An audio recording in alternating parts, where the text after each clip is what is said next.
When forgiveness becomes a weapon, the dark side of saying, I forgive you. Forgiveness is a beautiful thing. It's a healing force.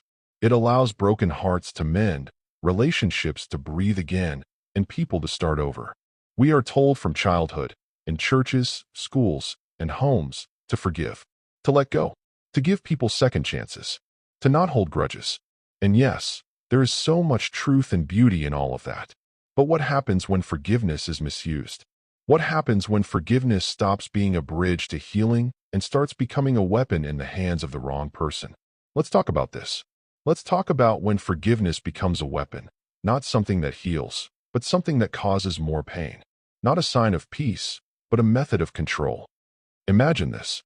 A woman loves deeply. She's kind, loyal, patient. Her partner makes a mistake. He lies. She forgives him. He promises never to do it again. A few months later, he cheats. Again, he begs. He says, please forgive me. I love you. Her heart aches, but she still believes in love. So, she forgives again. Then he lies again, and again, and again. Now, forgiveness has stopped being an act of love. It has become a cycle of manipulation. He knows she will forgive him, so he keeps doing wrong. He uses her goodness against her. This is not love. This is emotional warfare disguised as a relationship. Forgiveness is meant to be freeing, but in the wrong hands, it becomes a chain. Some people will keep hurting you because they know you'll keep forgiving them. They won't change. They won't apologize sincerely. They won't take full responsibility for their actions. Instead, they'll say just enough to keep you in the cycle, never truly addressing the hurt they've caused. You might hear things like, I made a mistake, but you're supposed to forgive. You're too emotional. I already said sorry. I thought you were the bigger person. Now forgiveness becomes something you're pressured into. You start feeling guilty for not forgiving fast enough, for not moving on quick enough, for still feeling hurt.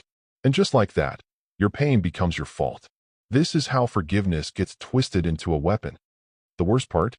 This kind of manipulation is tricky. It hides behind kind words and pretends to be about making things right. Sometimes the people who hurt you the most are the ones who say, I'm sorry the best. They know how to make their apologies look real. They cry. They kneel. They buy gifts. They quote Bible verses about mercy. They play with your emotions. But their actions don't change, because they never planned to change.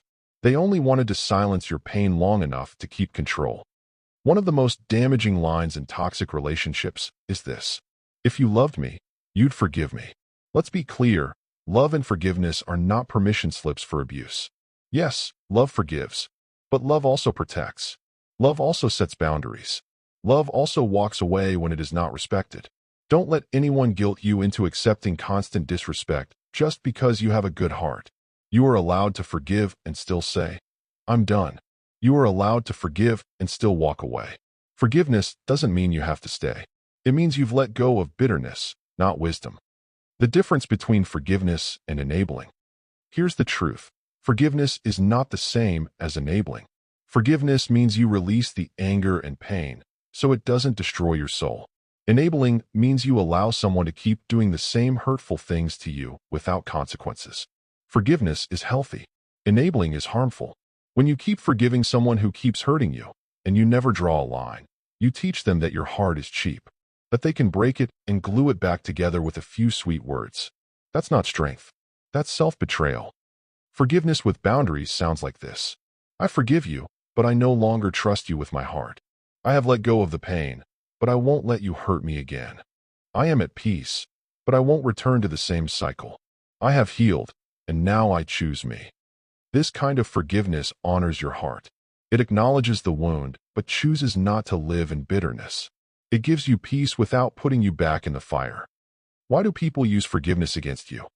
People use your forgiveness against you because they fear losing control. They know your kindness. They see your loyalty, and they mistake it for weakness. They think if they keep saying the right words, you'll stay. They think you'll always come back, no matter how deeply they hurt you. But the moment you choose self-respect over recycled apologies, you break the cycle.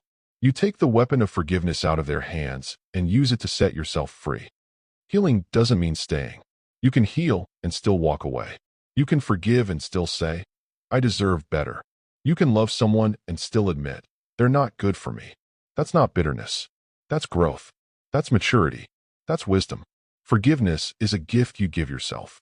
Don't let anyone turn it into your prison. Finally, if you are someone who keeps forgiving again and again, hoping for change but only receiving more pain, please hear this.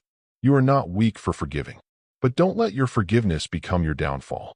Forgive because you want peace, not because someone forces you to. Forgive, but learn.